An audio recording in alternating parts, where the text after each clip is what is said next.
Добрый день всем, кто слушает и видит нас. Сегодня на канале «Аспекты Башкортостан» программа «Аспекты мнения». Микрофон Разиф Абдуллин. Мой собеседник, автор видеоблога «Открытая политика», политтехнолог Андрей Потылицын. Здравствуйте. Добрый день. Напомню, что программа идет в прямом эфире на канале в Ютубе. Прошу вас ставить лайки этому эфиру, пишите комментарии, задавайте вопросы нашему гостю. Подписывайтесь, если вы еще не подписаны. Также подписывайтесь на телеграм-канал «Аспекты», если вы хотите быть в курсе оперативной информации. Для желающих помочь редакции финансово есть ссылки в описании к трансляции на сервисы Boosty и Donation Alerts. Прошу ими воспользоваться. Андрей, поговорим о текущей политической повестке, о предстоящих осенью выборах и других темах. Может быть, давай сразу начнем с выборов. Как ты считаешь, вообще эти выборы можно считать, что пройдут какой-то в конкурентной борьбе, или все пройдет как по обычному сценарию, будет основной кандидат и какие-то там, не знаю, пару лесников, условно говоря. Ну, прошу прощения за такое выражение. Нет, во-первых, лесник – это у нас устоявшееся выражение, причем, как это незабавно, произошедшее именно из башкирской политики. Вот все началось с этого министра лесного хозяйства, которого Муртазе Губайдуловича выставляли в качестве некого соперника такого фейкового. Но то, что касается выборов 8 сентября, здесь, конечно, интрига вторичного порядка, пожалуй, что. В том смысле, что сейчас больше вопросов возникает, а кого выставят вот этими вот, берем в кавычки, конкурентами Хабирова, да? То есть, причем мне как политтехнологу пришла в голову одна неожиданная мысль вчера буквально, вот какая. Значит, если выставляются совершенно смехотворные или какие-то тошнотворные персонажи, то есть даже очевидно неприемлемые для должности главы республики, то действительно перед избирателем встает вполне себе резонный выбор. Неужели мы вот какого-то клоуна там или совершенно человека, одержимого какими-то бесовскими идеями, значит, изберем на пост главы республики, когда у нас есть, какой-никакой, а свой вот этот вот самый Хабиров, к которому, конечно, куча всяких претензий, но тем не менее. Согласитесь, психологически это однозначный выбор, да ведь? И вот что-то мне подсказывает, что именно этим путем в этот раз и пойдут. Потому что появись маломальски адекватный, убедительный кандидат, неприятие Хабирова так высоко, что этот кандидат автоматически может получить очень много голосов. Даже со скидкой на то, что выборы будут контролироваться. Абсолютно, да. В том-то и дело, что контролироваться они будут. Конечно, там будет вот эта вот корректировка результатов и прочее, наше традиционное занятие на выборах. Но ведь в том случае придется корректировать существеннее. То есть, берем гипотетический вариант, значит, вот бац, и там 45%, 40% получает вот этот вот какой-то кандидат. Это недопустимо в нынешних реалиях, потому что у нас сейчас вот эти вот согласованные кандидаты должны получать цифры там 7-0, 8-0. Никаких там 55%, 52% не может быть, потому что это не единогласная поддержка народа. Мы же сейчас живем в условиях абсолютного единогласия. Соответственно, и трудозатраты, сложности корректировки результатов выборов, в случае, если там будет 40 или даже 30%, например, за кого-то совсем не Хабирова, зачем им такое нужно? Кроме всего прочего, существует еще и объективный анализ выборов.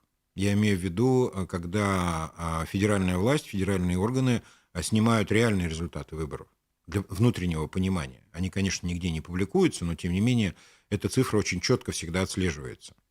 И, конечно же, например, тому же самому Хабирову здесь очень невыгодно, чтобы федералы знали о том, что у него там, например, поддержка всего-то каких-нибудь 40%, а то и меньше. Конечно, нет. Тут все обманывают всех. Вот такая игра. Я правильно понимаю, что ожидать кого-то типа Раиля Сарбаева, условного, не знаю, может быть, даже Рафиса Кадырова, которые всегда традиционно как-то заявляли, по крайней мере, о своих амбициях, не приходится на этих выборах? Будучи лично знакомыми со всеми вышеперечисленными товарищами, я могу ответственно утверждать, что ни тот, ни этот, конечно, на этих выборах не появится. Вот персонально Сарбаев или Кадыров в этот раз не появятся. Я вполне допускаю, что в Кремле играют игру, определенную сейчас игра, это называется внезапный проигрыш.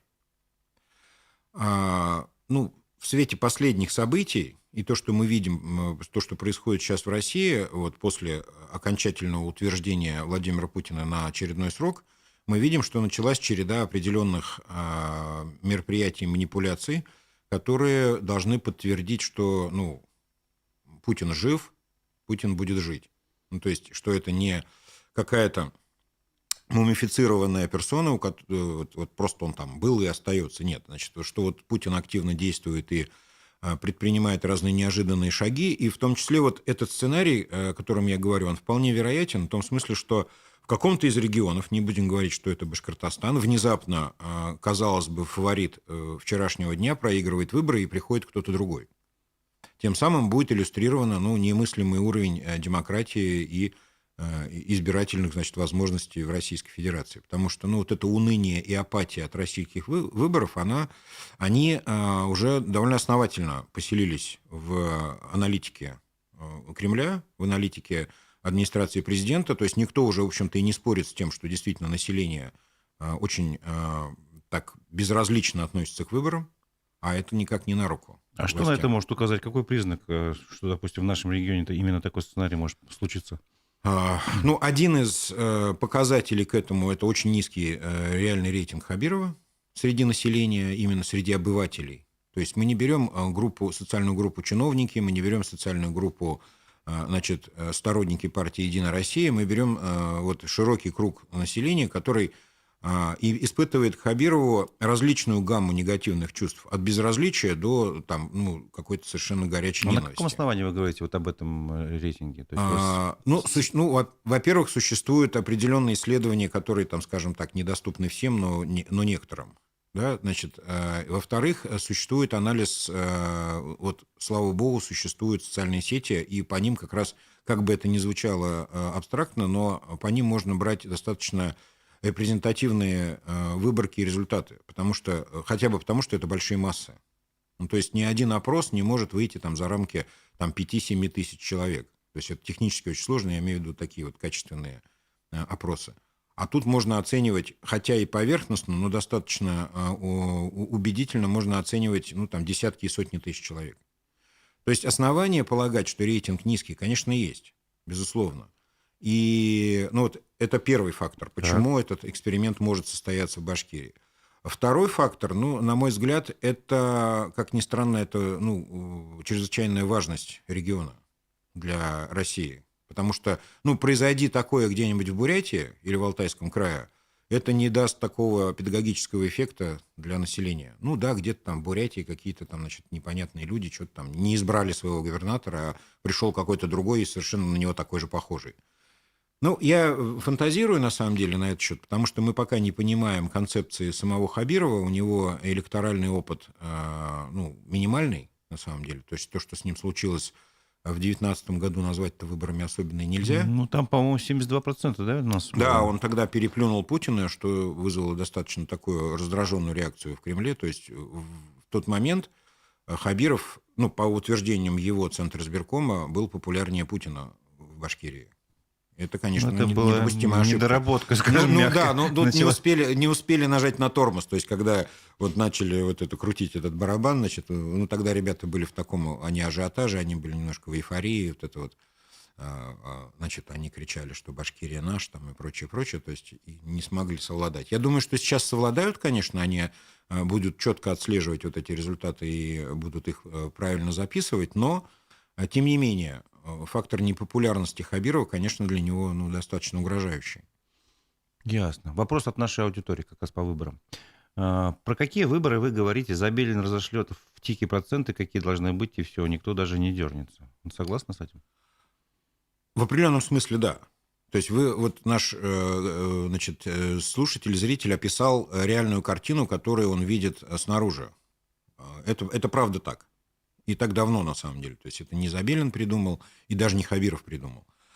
А как ни странно, современные российские выборы, они состоят из двух компонентов. Это внутренний и внешний компонент. Внешний, да, это то, что мы слышим в отчете Центра избиркома. В конечном итоге Элла Александровна выходит, смахнув скупую слезу, сообщает, что, сколько там за Путина проголосовало? 92, да? Не помню. Уже не помню. Что-то такое совершенно фантастическое. То есть, И это внешняя сторона, то, что видит наш слушатель, и то, из чего он делает эти выборы, что, как говорится, голосуй, не голосуй, все равно получаешь Эллу Александровну. Но внутренняя кухня она на самом деле не менее важна. Потому что вот сейчас, так как у нас федеральное государство, у нас есть очень сложная система власти и очень сложная система взаимодействия региональных и федеральных властей, остро стоит вопрос понимания федеральными властями ситуации на местах. Ну вот, например, тот финт ушами, который проделал дорогой Ради Фаритович с Владимиром Путиным, когда убедил его в своей эффективности баймакской истории, говорит о том, что вот, ну, на тот момент федеральные власти не имели достоверной информации там, о событиях. Вот. И, соответственно, конечно, они очень заинтересованы. И вот эта внутренняя кухня выборов, она очень важна. То есть, на самом деле, да, существует некое принуждение там, бюджетников ходить голосовать, фотографировать там бюллетени, присылать начальству. Есть там некие агитационные эффекты, когда там действительно людей в чем-то убеждают, я этого не отрицаю. Существуют некие мотивационные механизмы, когда приди на выборы, выиграй «Жигули» и прочее, прочее. Но, тем не менее, учитывая массовость, характер массовости вот этого события, то есть 3 миллиона человек в один и тот же день, ну теперь в 3 дня, идут голосовать, проконтролировать всех нельзя. И вот это вот истинное волеизъявление, которое видят только члены избирательной комиссии в закрытой комнате, оно очень важно для понимания федералов. Потому я бы вот так вот не упрощал, что голосуй, не голосуй, ничего не получается. А в конечном итоге мы, тем не менее, кому-то все равно свой голос демонстрируем. Это звучит, конечно, убого, но, к сожалению, это вот так вот сейчас. Я к тому, что я не очень разделяю вот эти вот упаднические настроения, что а давайте не будем ходить. Это работает только тогда, когда давайте не будем ходить все. Но, к сожалению, у нас куча бюджетников, куча подневольных людей. Есть довольно существенный процент людей, как бы потерявших разум и голосующих там за что-то совершенно безумное. Потому единство не получится пока на данный момент. И неучастие в выборах, по сути, это пассивная сдача в плен. Ну, подняли ручки или опустили ручки, скажем так. Как вы оцените настроение среди башкир, особенно на юго-востоке республики, после баймакских событий? И могут ли они как-то повлиять на выборы, преподнести какой-то сюрприз Радио Хабирова на выборах? Ну, эмоциональный настрой, конечно, очень негативный. Ну, то есть, я уже много раз говорил о том, что вот Хабиров человек поразительный. Его способность конфликтовать с любыми категориями и группами граждан, она совершенно феноменальная. То есть он смог поссориться даже с собственным, этнически собственным народом. Ну, я имею в виду по национальному признаку. Да? Считается, что он башкир. И вот вернувшись там в какой-нибудь 18-й год, конец 18-го года, мы помним, с каким восторгом именно башкирская общественность, именно вот люди, которые ассоциируют себя с национальностью более обычного, скажем так, с каким восторгом они воспринимали приход Хабирова, истинного башкира, на пост главы. И какой негатив сейчас он вызывает именно в такой вот башкирской среде, это, конечно, небо и земля. То есть отдаем должное способностям Хабирова вот рассориться с собственным народом.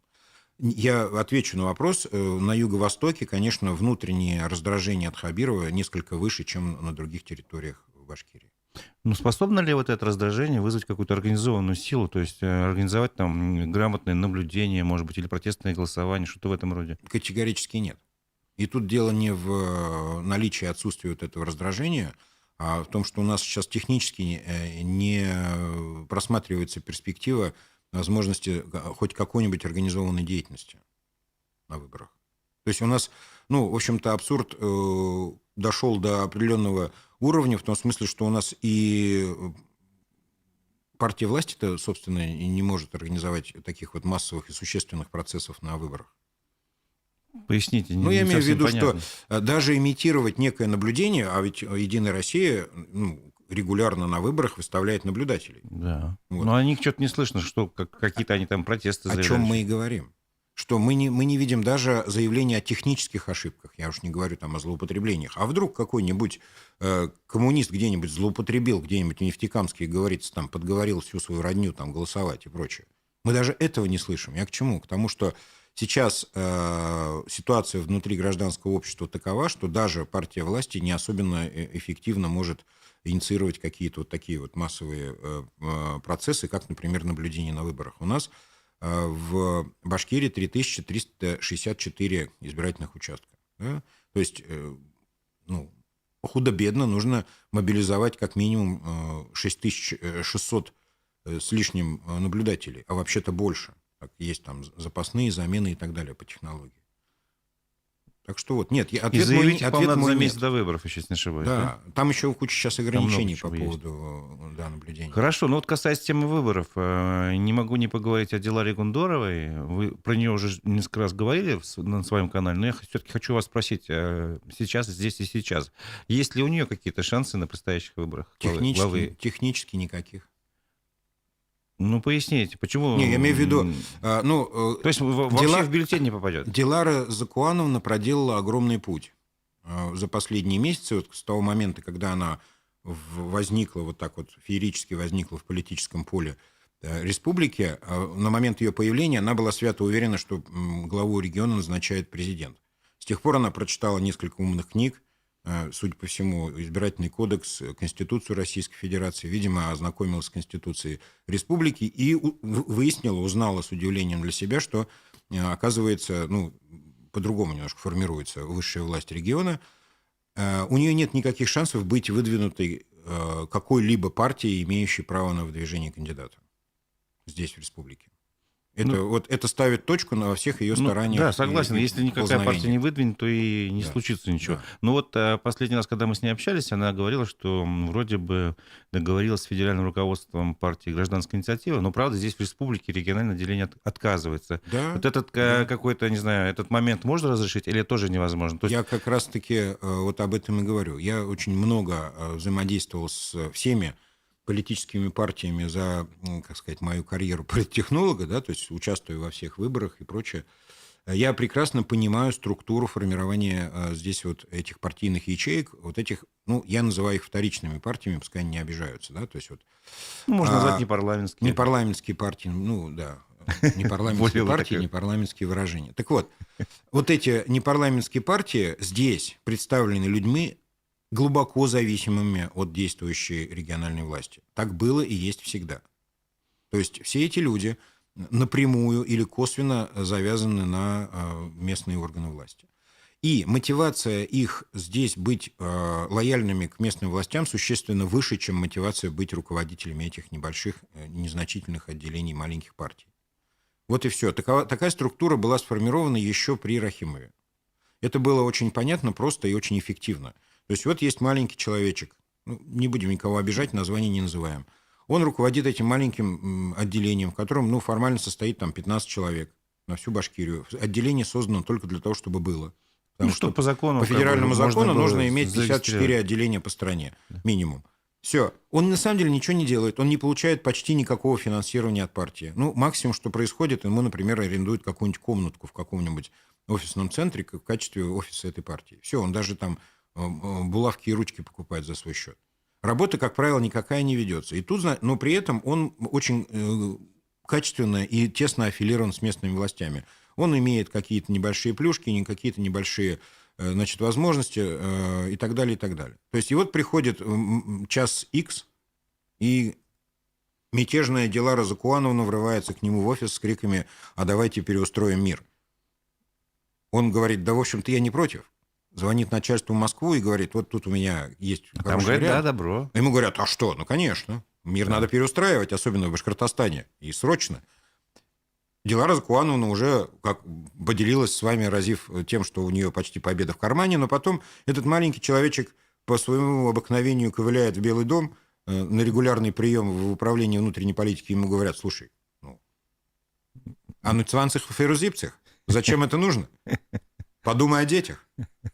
И он возвращается и говорит: знаете, Дилара Закуановна, мы тут с однопартийцами обсудили, мы, пожалуй, будем против. Мы передумали. А Москве, по большому счету, все равно. То есть они отзвонят в Москву, скажут: что-то у нас тут не склеится. Они говорят: да ладно, что. Вот смотрите, все-таки гражданская инициатива, в моем понимании, сейчас прочно ассоциируется с именем Бориса Надеждина. То есть он же пытался выдвинуться от этой партии на выборах президента России. И вроде бы он потом заявлял, что мы будем во все регионы, во все местные советы, вот во все выборах участвовать и будем побеждать. Разве, не, Но разве здесь... он ведь и на выборах президента собрался победить в прошлый раз, помнится. Ну, его не зарегистрировали. Да. И, я про победу. Ну да. У меня То есть нет, я вопрос, хочу спросить... я хочу уточнить, я не очень слежу за Надеждиным, он сейчас где находится территориально? В Ой, Париже? ну, он вроде куда-то в отпуск, да. Да, в Париже или в Берлине? Отпуск Тоже у не него слежу. длительный такой же, вот, уже как много месяцев. Меня смущают вот эти вот заграничные агитаторы на тему, а давайте, значит, переустроим мир в Башкортостане, а я пока посижу в Париже. Чужими руками, да? Нет, а я пока в Париже посижу. Тут как раз уже вот на Монмартре распускаются яблони. Это первое. Второе, я не очень верю, изучив в свое время фигуру Надеждина, так, поинтересовавшись его там путем, он весьма извилист и заковырист этот путь, он со всеми дружил, со всеми работал и прочее, прочее, там и с Кириенко, и с многими другими фигурами и так далее. Вот он меня не убедил. Угу. Сначала мне он очень понравился, а потом он меня не убедил. Это вот разные, на самом деле, эмоции. Потому, давать оценку их перспективам я сейчас не берусь, потому что я, вот, правда, в последнее время упустил из виду вообще всю эту кампанию, вот, и прочее. Может быть, и стоит к этому вернуться. Может быть, они действительно, у них есть какая-то осмысленная программа и прочее, прочее. Я честно скажу. Ситуация, в которой федеральное руководство партии «Гражданская инициатива» настоит на каком-то вот своем решении, либо поменяет даже руководство, чтобы дела Ругундора зарегистрировать, такого вы не предполагаете, такой ситуации? Я думаю, что развития. нет. Дело в том, что, давайте еще вернемся к технологии ближе, это мне как-то понятнее. Угу. Партия «Гражданская инициатива» же она называется, не обладает правом выдвижения кандидатов на региональные выборы. Правом непосредственно, выдвижения непосредственно. Там То есть, в любом случае должны быть, муниципальный фильтр. Да. Простите, а муниципальный фильтр – это величайшее изобретение современности. То есть это тот второй барьер, который уже нельзя будет пройти. Который, вообще, в принципе, непроходим. Даже если вдруг партия Надеждина, значит, вдруг станет вот такой принципиальной и настойчивой, даже это нельзя будет преодолеть. Угу. Какие тут проблемы? Все муниципальные депутаты глубоко подконтрольны действующей региональной власти. Я не могу сказать, что до единого. Будем считать, что 95%. Тогда другой вопрос. У нас же 8 сентября не только выборы главы состоятся, но очень много муниципальных выборов. Да. И почти во всех городах, очень если ошибаюсь. В Уфе не будут точно проходить, но в других крупных городах республики, в районах, по-моему, тоже во всех, в поселковых во многих. Больше 100 избирательных кампаний. И нет ли смысла, не знаю, скажем, людям, которые хотят как-то поменять, как вы говорите, переустроить тот же Башкортостан, участвовать именно в этих выборах и направить усилия туда? Участвовать в муниципальных и местных выборах категорически имеет смысл. Вот почему я анализирую эту ситуацию. Меня всегда вдохновляла эта история. Забыл я название этого, сельсовета, где-то рядом с Уфой, где однажды выиграла футбольная команда выборы. Футбольная команда? Да, был такой случай. Да? Была просто группа людей. Они играли там в футбол у себя во дворе. Причем она не формальная, просто люди в футбол играли. И у них надвинулись какие-то муниципальные выборы. И они пошли, все забаллотировались, и их всех выбрали. То есть там плюс-минус один человек. То есть на выборах местных выиграть На местных легче. выборах ситуация с фальсификациями настолько сложна. То есть чем мельче масштаб выборов, тем экспоненциально усложняется возможность фальсификации. В конечном итоге мы можем даже смоделировать ситуацию. Вот маленький сельсовет, там 100 избирателей, 200 избирателей. По сути, они все или родственники, или знают друг друга. Сказать, что там 80% из них проголосовало за человека, которого все там люто ненавидят в деревне, невозможно. Потому что у нас проблема ведь на больших цифрах, на больших объемах избирателей в том, что мы друг друга не видим. Да. То есть я вижу там условно 100 человек в день, да, вы видите 100 человек в день и так далее. А если у нас 3 миллиона избирателей в республике, мы, по сути, не имеем контакта, мы не можем сверить часы. А в маленькой деревне люди сверяют часы быстро и сразу, прямо около сельпо. То есть я к чему это? К тому, что, участвовать в местных региональных выборах имеет смысл, особенно тем, кто понимает, зачем он идет на эти выборы, и что он хочет сделать конкретно в своем сельсовете. Это очень важно, это очень полезно, и потом это полезно с точки зрения возвращения народа власти в нашей стране. То есть если снизу пойдет некая будет набираться количество реально избранных депутатов, то они и потихонечку наверху станут появляться. Ну, в этом плане, конечно, я с вами не могу не согласиться, но хотелось бы обсудить, какие силы могут это хотя бы стимулировать или инициировать, или, может быть, даже организовать. Давайте поговорим о тех новых каких-то явлениях в политической жизни и республики, и страны, которые в последнее время проявились. Но я, например, хочу вначале поговорить о заявлении Евгения Куцуева, который сказал, что я хочу создать партию. Разив, вы меня пугаете. Вы так красиво начали. Давайте поговорим о новых явлениях в жизни, политической жизни страны. Я уже навострил уши, потому что я, честно говоря, новостей и явлений политической жизни страны... Это было заявлено недавно. С точки зрения журналиста, это новости. Хотя бы так. Нет, судя по всему, департаменты региональной политики на Старой площади вздрогнули, да?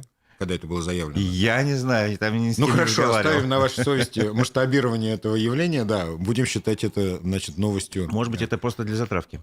Федерального характера. Ну как, я с иронией и нежностью отношусь к Евгении Анатольевне, понимая ее обстоятельства и состояние души, но если брать вот ее инициативу по поводу заявления о том, что она собирается создавать партию, ну, хотелось бы напомнить ей, что федеральное законодательство не позволяет создание региональных партий в Российской Федерации. Нет, тут речь, скорее всего, о федеральном. Да, и не то чтобы, скорее всего, а исключительно, да, федеральный. Я бы говорил сразу о межпланетном объединении, но действительно, Евгении Анатольевне надо начать с малого, всего лишь с федеральной партии.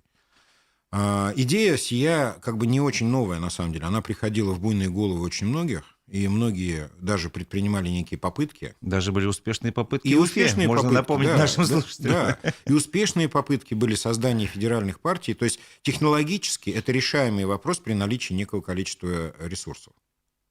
Причем даже федеральные власти некоторое время не будут противодействовать этому процессу до тех пор, пока не сформируется идеологическая подоплека организации. Вот. А дальше можно решить или всех в тюрьму, или, как говорится, пригласить на совещание Константина Борисовича Толкачева. И типа новые люди что-то появятся. Ну, что-то да. Ну, тут ведь, понимаете, создание новых партий, кое у нас происходит периодически, они имеют два сорта. У них два сорта. Первое – это инициированные горящими сердцами, как у Евгении Анатольевны, либо инициированные там, администрацией президента, либо какими-то структурами рядом находящимися. По какой-то есть же нужде, какой-то еще пример необходимости. третий. Там какой-то политтехнолог создал несколько партий. Я же фамилию просто его забыл. Ну, это партии на продажу создавались. Да. Нет, это уже пройденный этап, сейчас так не делают. То есть, во-первых, рынок сей практически исчез. Если раньше каждый приличный олигарх должен был иметь небольшую партию, чтобы решать какие-то небольшие локальные политические задачи, там, какого-нибудь мэра Новосибирска, например, там, сместить или что-нибудь такое, сейчас уже это не практикуется и не поощряется. Нет, на продажу партии не делают, но вот все еще существуют инициативные группы, и есть иногда такие вот чисто утилитарные интересы действующей власти, да, то есть вот то, что вы упомянули, там, вот новые люди. Вот. Ну, первая, наверное, на мой взгляд, такой партией была партия «Справедливая Россия», вот, которая была создана по необходимости. Ну и, собственно, она существует до сих пор даже в той или иной форме. Так что, мое отношение к инициативе Куцуевой такое, что, и не такое видели. То есть, Хорошо, есть другая новость. 18 мая в Башкирии создали региональное отделение партии «Рассвет». Почему-то представители Минюста не пришли на это собрание, хотя их и приглашали. Как вы считаете, вообще есть перспектива у этой партии в регионе и в России? Впервые я не слышу. «Рассвет»? Да. Это же Дунцова Екатерина, которая тоже... Все, теперь понимаю. Я, видимо, название упустил. Название, может, не на слух, конечно. Это, на мой взгляд, непросвещенный, на самом деле, взгляд в этой части, это примерно то же самое, что Куцуева, только чуть-чуть побольше. У Екатерины есть опыт муниципального депутатства, скажем так. Ну, вот я в этом смысле имею. То есть у нее вообще есть побольше опыта, потому что у Евгении Анатольевны есть очень обширный опыт желания.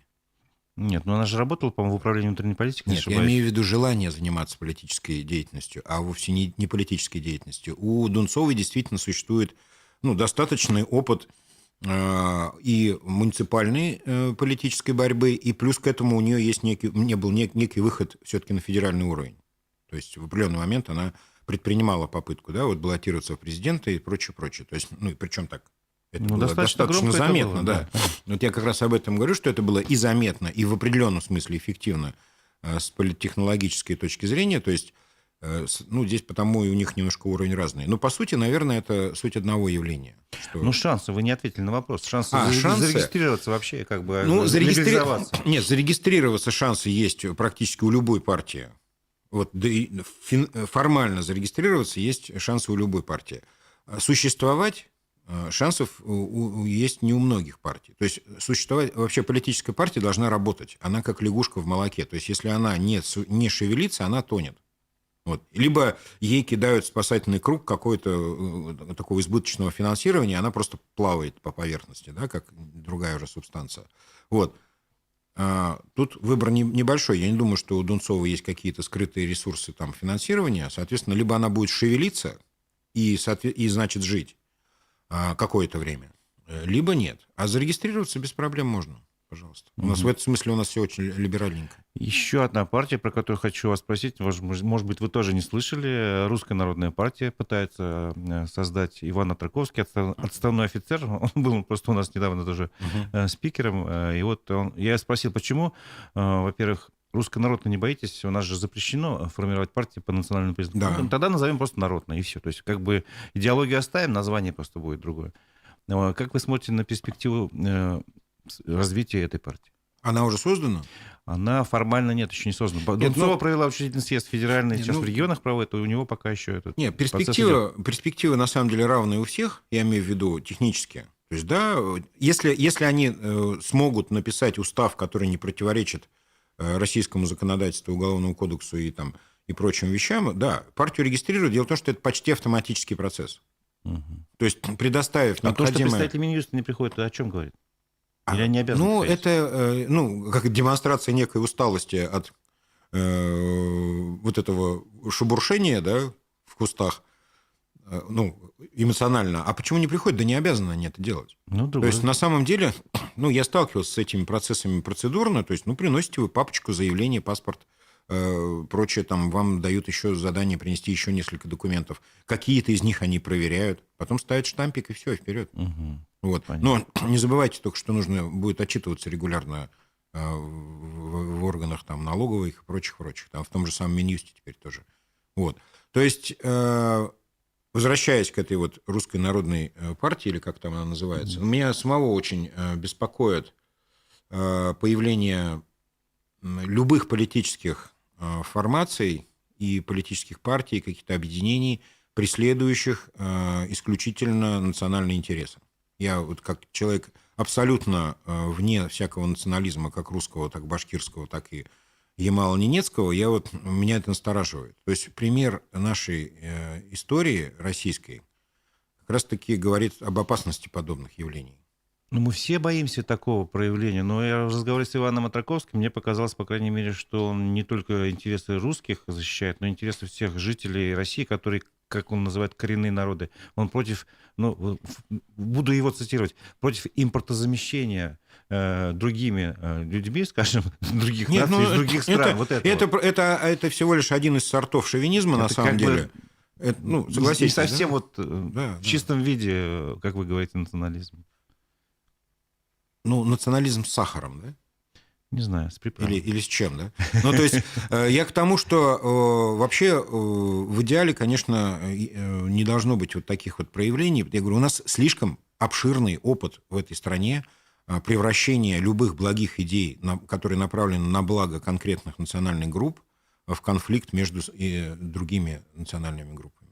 То есть это грозит нарушением баланса сил. Это скатывается. Даже если сейчас вот этот вот благоверный Иван прекрасно и замечательно вам высказывает здесь свои идеи, хочет светлого будущего и прочее, мы не можем быть уверены, что его идея впоследствии не будет превращена во что-то такое страшненькое, ужасненькое и в черной рубашечке. Угу. Мы не можем быть в этом уверены. К сожалению, опыт нашей истории и история Европы последних 200 лет говорит нам о том, что с этими вещами нужно обращаться крайне осторожно. Новость сегодняшнего дня. Буквально сегодня из пресс-службы Госсобрания мы узнали, что парламент Башкирии принял закон о запрете инагентам участвовать в выборах. Я посмотрел повестку дня предыдущего пленарного заседания в апреле, не было там такой поправки. Были поправки в Кодекс о выборах совершенно другого характера. И следующее пленарное заседание будет 30 мая. Я вообще не понимаю, когда они могли принять. Может быть, они приняли заочным голосованием, конечно. Вот это не исключаю вариант. Запросил, запросил в пресс-службе Госсобрания соответствующие данные, такие пока еще не получил. Вот ваше мнение, во-первых, насколько возможно такая процедура? Это первый вопрос, чисто технический. И второй, как вы относитесь к таким поправкам? Про заочное голосование? Да. Нет, оно уже оно законно существует. Да. То есть во время пандемии практиковалось? Да. Это законно сейчас существующая форма. Я вообще даже очень за такие вещи. То есть если заочное голосование или вообще заочное участие депутатов Госсобрания в своей деятельности, например, если это заочное участие снизит стоимость содержания Госсобрания. Я бы только двумя руками. Они бы вообще могли дома у себя сидеть. Ну, то есть вот федеральный закон соответствующий был принят 15 мая? Нет, а комментируя закон, это всего лишь приведение в соответствие законодательства. То есть здесь ничего нет, это такая хозяйственная деятельность. Я бы тут поспорил немножко.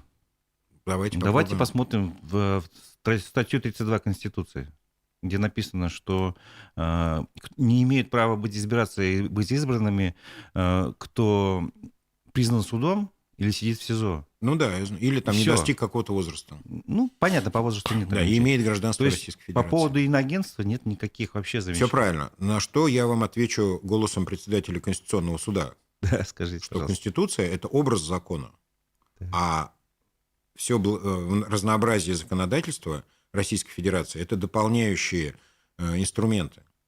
Ну, то есть я понимаю, о чем вы говорите, что формально вот этот закон, он конфликтует с буквой Конституции. Да. Ну, во-первых, у нас масса есть законов, которые, тоже казалось бы, конфликтуют с буквой Конституции. Однако существует разъяснение Конституционного суда по многим поводам, что нет, этот закон не противоречит, потому что. Так устроено российское законодательство. Мы не обсуждаем степень его справедливости и адекватности, но работает это примерно так. И, шансов, наверное, все это оспорить сейчас не существует. Хотя я тоже лично, так сказать, субъективно вижу здесь некое противоречие, разделение людей на определенные категории. Хотя, например, человек, осужденный уголовным судом и отбывающий наказание, это уже, получается, тоже, согласно Конституции, отдельная категория граждан, да ведь? Я могу сейчас процитировать статью эту. То есть в случае, если он не находится там... то есть у нас осужденные преступники, отбывающие наказание, не имеют права избираться на избирательные не имеют права избирать и быть избранными граждане, признанные судом недееспособными, также содержащиеся в местах лишения свободы по приговору суда.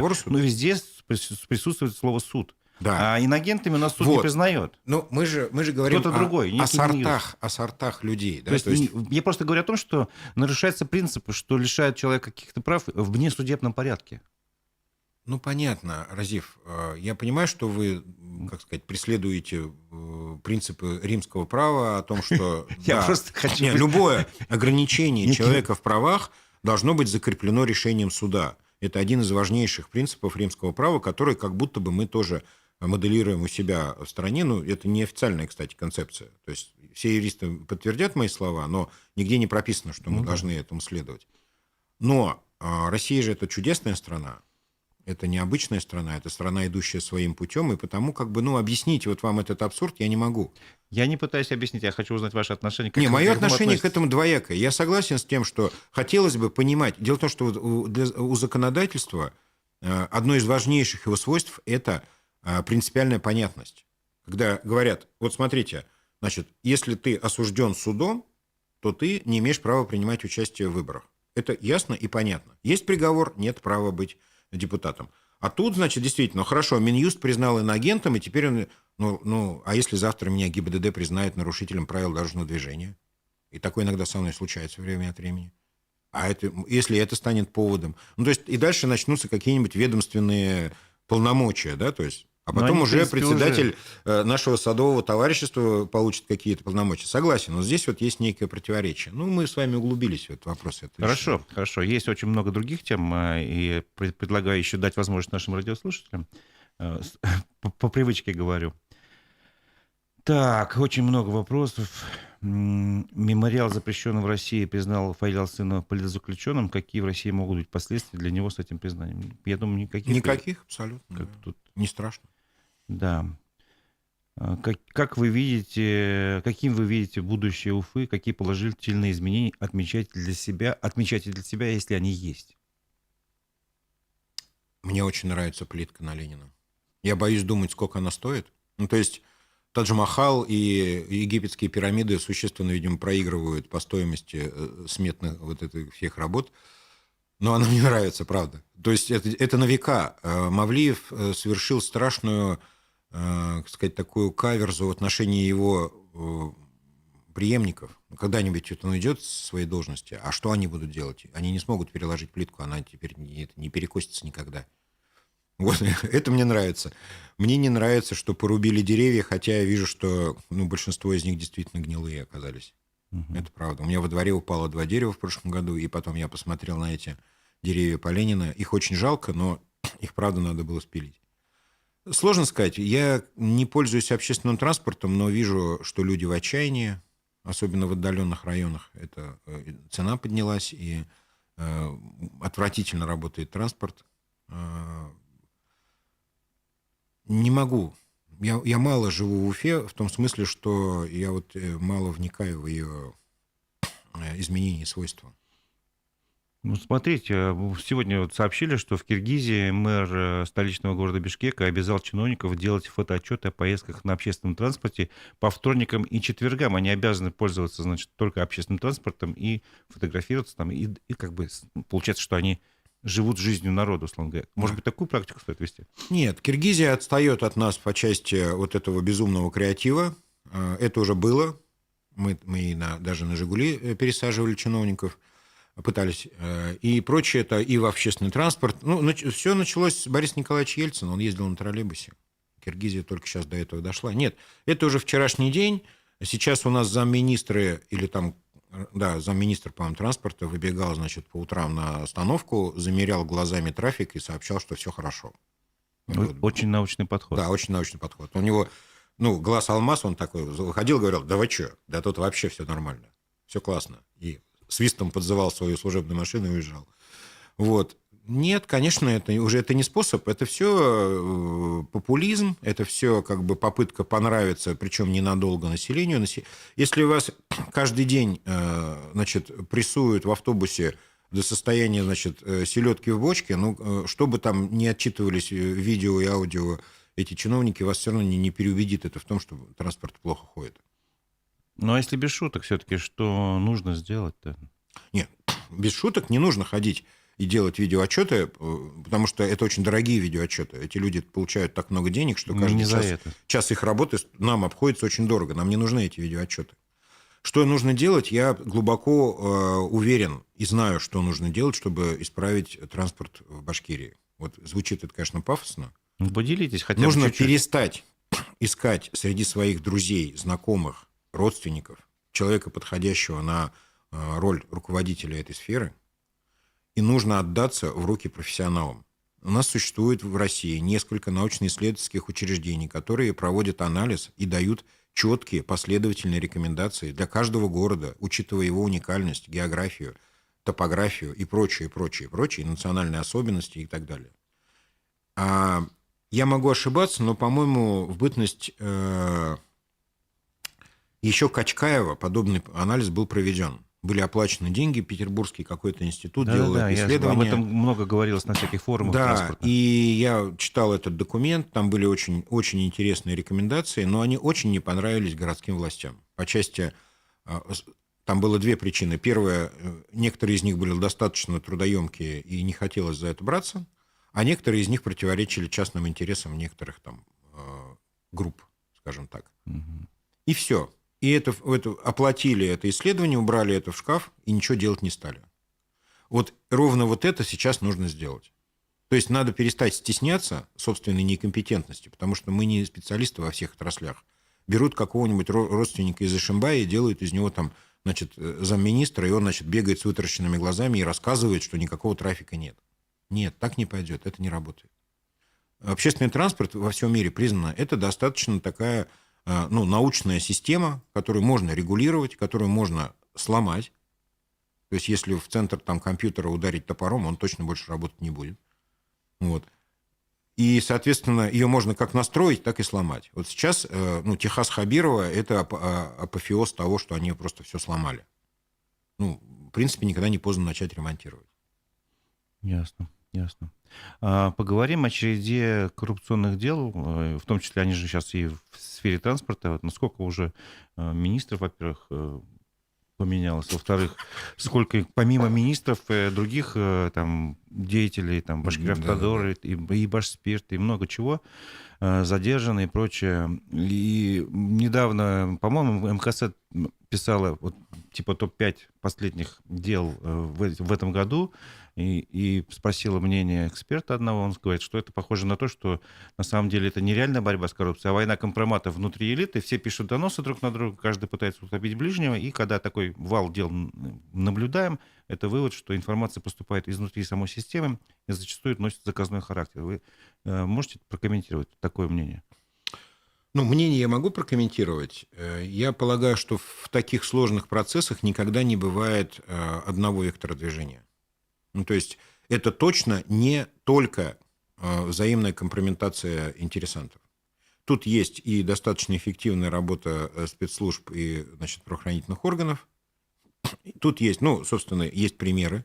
Я знаю, как, скажем, обстоятельства некоторых дел, где конкретно точно это ОРМ привели к определенным результатам, да, оперативно-розыскные мероприятия. Есть случаи, да, где сдают своих, либо конкурентов, да, и так далее. Есть случаи, выявления события, почти случайно, а потом по цепочке выходят на определенные процессы. То есть все здесь несколько сложнее. Но согласен с тезисом о том, что массовость явлений несколько начинает уже утомлять и раздражать. Потому что вот если брать транспортную сферу, то количество представителей высшего руководства транспортной сферы республики, находящихся на свободе, меньше, чем количество сидящих или там уже вот скоро сядущих.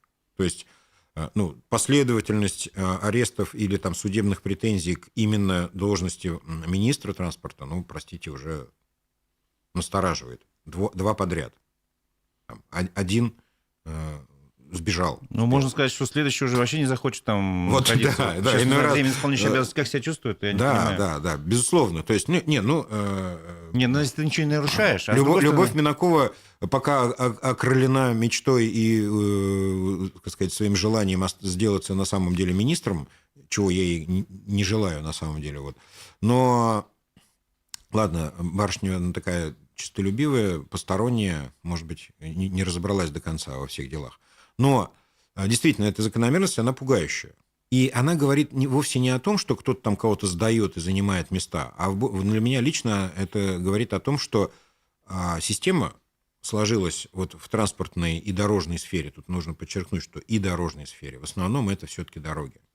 Вот. Атмосфера и ситуация, и схема взаимодействия финансовая в том числе сложилась такая, что она просто... видимо, исключают добросовестное исполнение служебных обязанностей. То есть вот возьмем Булушева, я ни в коей мере не оправдываю его перед судом, пускай суд примет справедливое решение. Но, на мой взгляд, это ситуация, в которой человек, очень хотел угодить начальству. Вот с этими перелетами в Ташкент. Угу. И получилось вот так. Я не уверен, что он там что-то своровал себе в карман. Не утверждаю, но предполагаю. А Ткалибанов – это совсем другая история. В том числе у него тоже есть авиационный эпизод. Абсолютно иного характера. Вот. Так что, я повторюсь, проблема, скорее всего, в устройстве этого дорожного сектора, а не в том, что там... один бывает неудачный какое-то, кадровое решение, взяли, а он раз жуликом оказался. Нехорошо получилось. Сейчас... надежного парня из Ишимбая поставим, он не испортит. Так не получается, подряд же. Да, подряд. Недавно мы рассказывали о таком кейсе с узбекскими пчелами. В Нариманском районе случилось это на той неделе. Пчеловод, руководитель общества пчеловодов этого района, узнал о том, что собираются из Стерлитамака привезти нелегально фуру с пчелопакетами узбекскими, без всяких документов. Он, значит, их тормознул.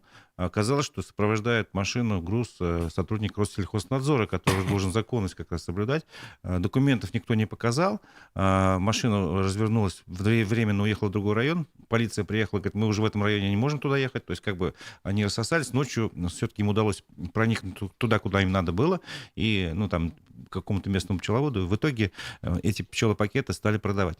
То есть негласно. Ситуация, когда чиновник, который должен контролировать соблюдение закона в этой сфере, сам же сопровождает груз нелегальный, вот как вы это прокомментируете? Ну, у нас есть статья за дискредитацию Росприроднадзора? Пока нет. Еще нет, да? То есть можем дискредитировать вовсю, да? Но в первую очередь, это шутка, конечно, в первую очередь сам вот этот вот служащий этого сельхознадзора и является субъектом дискредитации государственной службы. Когда я смотрел видео, просто это же общественник все записал на видео, и в том числе диалог с этим чиновником, он говорит, меня бы заставили. То есть мне приказали. Что заставили? Ну, Но мне тогда приказали, нужно срочно ему требовать включения в программу защиты свидетелей, пускай сдаст тех, кто его заставил. Видимо, начальство же какое-то там приказало. Ну, это вот мы ерничаем, но на самом деле... Это же ситуация, пример, который позволяет, может быть, выйти на какие-то обобщения, мне кажется. Вот. Об этом я и хочу сказать, что именно то, что зачастую представители органов, призванных контролировать какие-то процессы, сами же их не только создают нарушение этих процессов, но и еще и там, им потворствуют, там, грубо говоря, крышуют эти вещи, к сожалению, сплошь и рядом. Росприроднадзор. Многократно были подтверждения того, что сотрудники этих структур, в том числе вовлечены в какие-то вот процессы, которые впоследствии признаются нарушениями и так далее, и так далее. То есть, это, так сказать, характеристика бюрократического аппарата страны, когда сами же чиновники начинают участвовать в этих вещах. То есть, причин этому может быть много. Возвращаясь к пчелам, надо срочным образом принимать законы о запрете ввоза тех разновидностей пчелопакетов, которые, например, признаны действительно зловредными и наносящими ущерб. Я вот не большой пчеловод, я потребитель, я Винни-Пух. Но я знаю, что мне пчеловоды говорили, что существуют некие породы пчел, которые в конечном итоге, и разведение которых, во-первых, оно одноразовое, то есть они погибают, и новых надо покупать. А во-вторых, они вредят вот этой башкирской пчеле. Я все еще пытаюсь верить в то, что она уникальна и необычна. И многие тоже так делают. И это вопрос к нашим законодателям. Рустаму Ишмухаметову надо перестать, беспокоиться о избытке негатива в башкирских СМИ, а нужно бы заняться, например, такой законотворческой деятельностью. Разработайте закон, который ограничит и защитит права башкирских пчеловодов. Все вам скажут: Рустам, спасибо, например, а не тем занимается, чем вы сейчас занимаетесь. Это я обратился сейчас к депутату Государственного собрания. Надеюсь, кто-то да услышит. Другой кейс тоже был у нас в гостях, бывший гендиректор фонда капитального ремонта Борис Герасимов. И он рассказал на примере конкретного дома, как из 5,5 миллионов рублей затраченных работ на капремонте подъезда 3,5 миллиона работ сделаны по смете, остальные сделаны не по смете. И 2 миллиона, каким образом, получается, это нецелевое использование бюджетных средств, потому что программа финансируется из бюджета. И как он с этим не обращался в разные органы, глухая стена, никто даже проверять не хочет. Когда прямая обязанность казначейства проверять такие вещи, вроде бы они через суд добились, что они должны проверять, с результатами проверки теперь их не знакомят. На мой взгляд, тоже бюрократическая я занимался вопросами капремонта, то есть в частности, эту историю мы тоже обсуждали, и с Борисом Павловичем мы разговаривали на эту тему. Он человек действительно очень погруженный, и он, собственно, сам из этой среды. Капремонт, да, это огромная проблема вообще на федеральном уровне. То есть и расходование денег на капремонте, и система контроля. Потому что я лично в этой ситуации увидел конфликт двух факторов. Во-первых, мы все постоянно слушаем доклады значит, на хабировских оперативках о том, что вот какие объемы вложены ежегодно, вкладываются капремонт, ремонт крыши, ремонт подъездов, там еще что-то. Это все призвано нам подчеркнуть, как дорогой Ради Фаритович заботится о нас, говорится, неблагодарных и прочее, прочее. Цифры сыпятся, миллиарды, там, сотни объектов и так далее. На самом деле, конечно, вот мера контроля за этим расходованием, но вернусь к своей идее о конфликте двух факторов. В этой сфере сталкиваются две разновидности денег. Бюджетные и конкретные деньги конкретных жильцов. Вот в этом бы месте надо начинать разруливать вот эту ситуацию, потому что здесь даже юридически непонятно, кто о чем беспокоится. То есть кто, условно говоря, пишет заявление. То есть мы, как жильцы, вносящие деньги вот в эту условную копилку и копящие деньги на капремонт своего дома, или, например, там государственные вот, там, казначейства, Минфин и прочие, которые должны проконтролировать эффективность и достоверность расходования бюджетных средств. Тут поле непаханное. Спасибо Павелу Руриковичу, который вообще придумал этот капремонт. Это же гений современности. Вы имеете в виду этот фонд, да? Да, он вообще придумал принцип этот. Я много раз говорил вот в своих программах, что идея и необходимость создания системы капремонта – это абсолютно очевидная вещь. Жилой фонд страны ветшает, и в некоторых местах он вообще ветхий. И граждане не понимают, вот пока мы еще не привыкли к ощущению собственности, да, то есть мы живем в собственных квартирах, но при этом отрицаем ментально, что дом тоже наш, что крыша – это тоже наша. Вот человек живет в деревне, он точно знает, если у него крыша потекла, никто, кроме него, эту крышу не отремонтирует. И ему в голову не приходит идти в сельсовет и говорить, а что вы мне крышу там не ремонтируете, у меня капает. Он сам лезет, сам меняет шифер, там, латает железо. Вот до тех пор, пока у нас еще не выработалось вот это ощущение собственности не только своих стен, но еще и крыши, вот до этого момента государство, в принципе, наверное, должно заниматься какими-то организационными моментами. Но то, как оно этим занимается, это, конечно, вопросов вообще бездонное количество. В том числе и функционал контроля. Вот то, что мы обсуждали и с Борисом Павловичем, и то, что вы говорите, то, что вот сейчас вот там условно казначейство и Минфин показывают друг на друга пальцем, а потом этим же пальцем крутят у виска и делают много разных таких вот жестов, но эффективность этого всего близка к нулю. А вопрос простой. Почему вот там из 5 миллионов 2 прошли мимо? При нормальном устройстве этого контроля ответ должен был бы поступить незамедлительно. Либо вопрошающие ошиблись, и вот вам объяснение. Либо здесь есть какое-то злоупотребление. А если оно есть, давайте тогда после выявления злоупотребления наступает там ответственность, да ведь? Да, верните деньги. А сейчас верните деньги, это, знаете... условно, я говорю. Но, кстати, прецеденты были. В моем доме, в котором я живу, мы вернули 2 миллиона, которые были истрачены, не взысканы вообще вот с жильцов, незаконно. Необоснованно. Год судились, там были вот у нас инициативные люди. Я думаю, по этой теме надо вообще отдельно передать. Да, им должен быть поставлен памятник, но вот конкретно могу даже назвать фамилию, Борис Сагитов, такой у нас есть инициативный товарищ, вот он просто вот за год вернул 2 миллиона нашему многоквартирному дому. Очень приятно слышать, что есть такие это вот факт. Примеры. Вот, да. Очень приятно слышать. Комментарий от нашего слушателя, можете комментировать, может нет. Правда ли, что... Неужели Хабиров выиграет выборы, даже не хочется думать про это, про него? Все-таки вернусь немножко еще к выборам чуть-чуть. Я перефразирую старинную итальянскую поговорку, которая говорит, что смерть и налоги неизбежны. У нас в Башкирии мы все-таки не в Италии, у нас смерть, налоги и Хабиров для нас неизбежны. Нет, объективно оценивая ситуацию, мне тоже не нравится Хабиров как глава региона. Вот я сформулирую предельно точно. Может быть, он хороший человек, отличный семьянин, веселый собеседник, там, прекрасный собутыльник, и другие у него есть хорошие качества, но как глава региона он мне не нравится. И по своей эффективности, по своей манере, в конце концов, я имею право и на эмоциональные оценки. Но, отвечаю нашему зрителю, да, увы, скорее всего, это так. Угу. Да, к сожалению, вам придется еще 5 лет пожить с Радием Фаритовичем в качестве главы региона. Слишком уж много могущественных факторов сгустились вот в этой ситуации. Опять же, повторюсь, если только Кремль не затеет вот эту вот игру по внезапной и яркой победе какого-то другого кандидата на выборах, вот Хабирова, например. Это интересно у вас, конечно, мнение. Посмотрим. будущее покажет, достаточно Конечно, близкое. будущее нам все показывает. Мы приближаемся к завершению программы, но я хотел бы все-таки задать один такой достаточно важный для меня вопрос. Буквально вчера познакомился с опросом экспертов лаборатории будущего «Новой газеты». Они выяснили своих читателей, спросили, что именно вызывает у них наибольшее раздражение и ненависть. И вы знаете, на первом месте 53% вызывает у них ненависть и раздражение думающие иначе окружающие. Совершенно естественная реакция. Вот.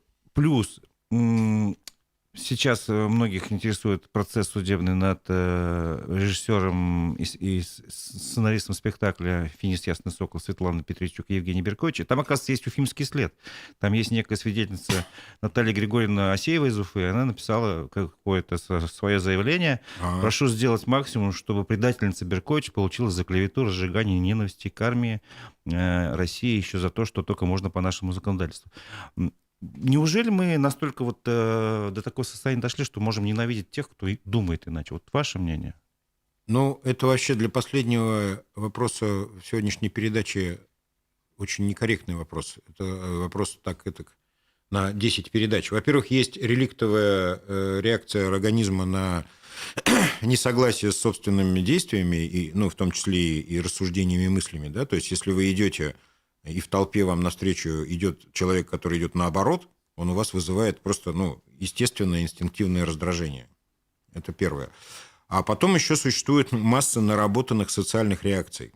Ну, то есть у нас в стране колоссальная выученность к этому, ну, хотя бы даже мнимому единству. Да? То есть советский период времени нам показал, что, ну, во-первых, опасно быть несогласным с другими. Во-вторых, это неправильно и граничит где-то сразу же, наверное, с каким-то уже преступлением. То есть раньше такое было предположение. Ну, представьте себе, кто-нибудь проголосовал против на партийном собрании. Да? Ну, то есть, может быть, такие случаи были по хозяйственным вопросам, но исключительно, наверное, не каким-то принципиальным вещам и так далее. То есть у нас еще вот этот навык. Да? Тут много-много, тут огромный такой сэндвич вот этих причин. Почему сейчас у людей вызывает раздражение и инакомыслие. И, на мой взгляд, великой ценностью для общества является толерантное отношение к иному взгляду. Пускай даже безразличное. Ну, то есть идет человек по улице с оранжевыми волосами. Реакции, ну, могут быть разные, да, там пальцем показывать, хихикать, смеяться, кто-то камень бросит, да, в него, другие накинутся на него и затопчут ногами, а кто-то пройдет мимо, не обратит внимания. Даже вот эта реакция абсолютно прекрасна по сравнению с ранее перечисленными. То есть право человека на наличие собственного мнения, на мой взгляд, важнейшее из прав. То есть другое дело, что они, ну, иной раз как бы ограничиваются законом, но думать, по крайней мере, можно все что угодно. Вот. Говорить не все можно, там, делать не все можно. То есть и даже в развитых и цивилизованных странах, например, там, ну, я знаю, что вот там в Германии, например, ответственность за там, распространение нацистской идеологии еще более жесткая, чем в России. Ну, по понятным причинам, да, и так далее. Да, понятно. Но думать человек может все что угодно. Вот, так что вот мой ответ. Я не удивлен, еще раз, тем, что у нас такой большой процент людей раздражается на инакомыслие. На мой взгляд, это по-другому и быть не может сейчас в этой стране. Ну что ж, давайте на этом тогда завершим нашу программу. Напомню, что у микрофона был Разиф Абдуллин, а мой собеседник, автор видеоблога «Открытая политика», политтехнолог Андрей Потылицын. Спасибо, что пришли в студию. Спасибо. До новых встреч в эфире.